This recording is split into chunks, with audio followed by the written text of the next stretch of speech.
నమస్తే, welcome to editor news. ఎన్నికల్లో పోటీ చేయడం, గెలవడం దీన్నే చాలామంది రాజకీయం అనుకుంటారు.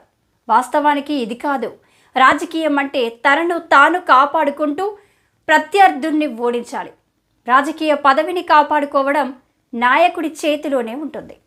ప్రత్యర్థులను ఓడించడం మాత్రం ప్రజలతో చేయించాలి. ఈ ఫార్ములా తెలియక నాయకులు బొక్కబోర్లా పడిపోయి లేవడం లేదు. ఏపీ సీఎం చంద్రబాబు ఇలాంటి రాజకీయ ఎత్తులు వేయడంలో చాణక్యుడు అని చెప్పవచ్చు. చంద్రబాబు చిన్న వయసులో కద్దరు చుక్క వేసినా ఇప్పటికీ కూడా తన ప్రసంగాల్లో ఏం తమ్ముళ్ళు అంటూ యువతను సంబోధిస్తూ ఆకట్టుకుంటారు. కానీ జగన్ మాత్రం రాజకీయం అంటే నేను చెప్పిందే వేదం అనే భావనలో ఉన్నట్టు కనిపిస్తుంది. తాను కూర్చున్న కొమ్మను తానే నరకేసుకుంటున్నాడు అనే అభిప్రాయాలు సైతం రాజకీయ వర్గాల్లో వ్యక్తమవుతున్నాయి. ఏ కొంచెం కూడా ఓపిక లేకుండా రాజకీయాలు చేస్తున్నారు, పడిపోతున్నారు, లేస్తున్నారు. కానీ పడిపోయినప్పుడు తగిలిన గాయాలు మానకుండా శరీరానికి ఎంత నష్టం చేస్తున్నాయో గమనించడం లేదనే అభిప్రాయాలు సైతం రాజకీయ వర్గాల్లో వ్యక్తం కావడం విశేషం. మాజీ సీఎం జగన్మోహన్ రెడ్డి రాజకీయం ఏపీలో చాలా విచిత్రంగా కనబడుతుంది. ఆయన ఆలోచన విధానం పసిగట్టిన వారికి మాత్రం చాలా ఆశ్చర్యం వేస్తుంది. అన్నీ ఆలోచించే మాట్లాడుతున్నారా, లేదంటే ప్రజలను మభ్యపెట్టడానికి మాట్లాడుతున్నారా, ఇంకా చెప్పాలంటే అన్నీ నాకే తెలుసు అని మాట్లాడుతున్నారా అనేది ఎదుటి వాళ్లకు అర్థం కాదు. 175 స్థానాల్లో గెలుస్తామంటూ ప్రగల్భాలు పలికారు, బొక్కబోర్ల పడ్డారు. అయినా ఆయనలో మార్పు కనబడతలేదు. తిరుమల లడ్డు ప్రసాదం విషయంలో చంద్రబాబు వేసిన గాలానికి పక్కా దొరికిపోయారు జగన్మోహన్ రెడ్డి.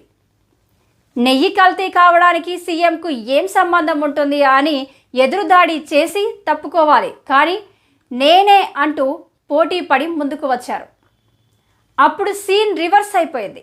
ఇప్పుడు అంటుకున్న పంది నెయ్యి దేనితో కడిగితే పోతుందో తెలియక కొట్టు మిట్టాడుతున్నాడు జగన్మోహన్ రెడ్డి. అయినా తప్పించుకోవడానికి తిరుమల వెళుతున్న దేవుణ్ణి దర్శనం చేసుకుంటా అంటూ నీతి వ్యాఖ్యలు పలికాడు. పదే పదే తన ఇంటి మీడియా ద్వారా చెప్పి తప్పించుకోవాలని అనుకున్నారు. ఇది రాజకీయ ఆరోపణ కాదని కూడా గ్రహించలేకపోయారు. నెయ్యి సరఫరా చేస్తున్న సంస్థలు దొరికిపోయాయి. కేంద్ర ఆరోగ్య శాఖ కల్తీ అని తేల్చేసింది. కేసులు నమోదయ్యాయి.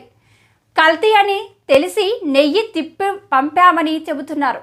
ఎన్నో మాయమాటలు చెప్పి తప్పించుకోవాలని చూసిన జగన్, ఆయన అనుచరులు నెయ్యి విషయంలో అడ్డంగా దొరికిపోయారు.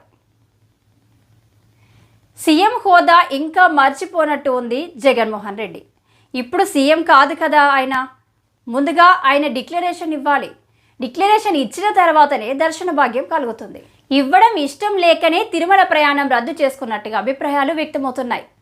తిరుమల వెళ్ళాలి అని సలహా ఇచ్చి పార్టీ నాయకులు ఆయన్ను బోల్తా కొట్టించడం ఇక్కడ మరో రాజకీయ విశేషం.